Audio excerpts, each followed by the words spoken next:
Kerry, the opposition leader's done, I think, a really successful job in getting his side to be unified and to be competitive. And if you'd said to a coalition member, this is where we'll be after 2.5 years, they would have snapped at the chance. They're in the mix for the next election. Many had written them off after the last election under Scott Morrison. But Peter Dutton's got them back into the hunt.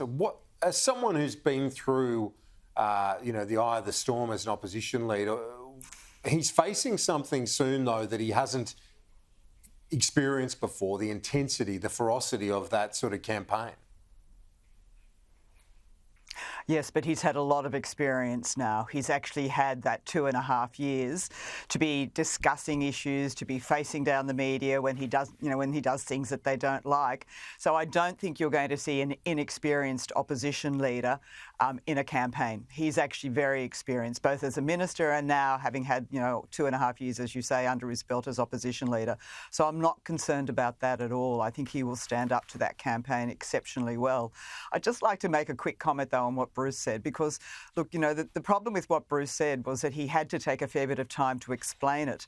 And I think that's going to be the issue for the Labor Party when they're trying to explain, as he calls it, the unholy alliance.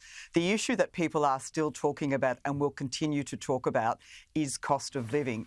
And the thing they most see as impacting cost of living are interest rates and electricity prices. And to be fair, they're the two things which the opposition has been concentrating on. They keep on talking about how we can have nuclear to bring down electricity prices. They keep on talking about the need for us to reduce the size of government so that we can reduce inflation, so that we can reduce the interest rates.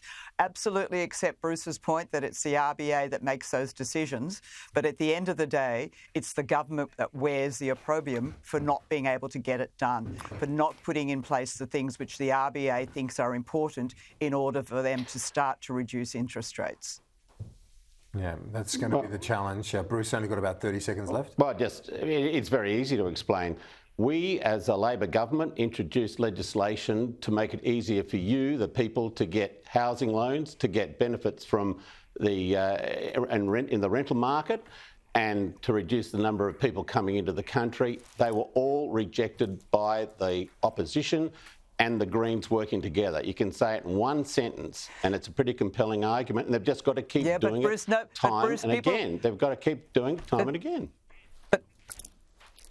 But Bruce, the problem is people can't afford a housing loan. So it's all well and good to say that we're, doing things. They can't actually get into the market for a housing loan. They're talking about rental. If you talk about rents, there's not the properties to rent.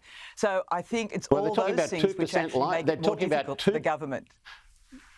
They're talking about 2% loans. That was what was being knocked back, loans that were being repaid at that level. So, in return for some equity by the government, very sensible measures which would make it accessible for people to gain access to housing. They're the things you've got to have those discussions, you've got to have those debates, and you've got to explain to people why they should be getting those benefits and they're not getting them. Bruce, Kerry, see you next week.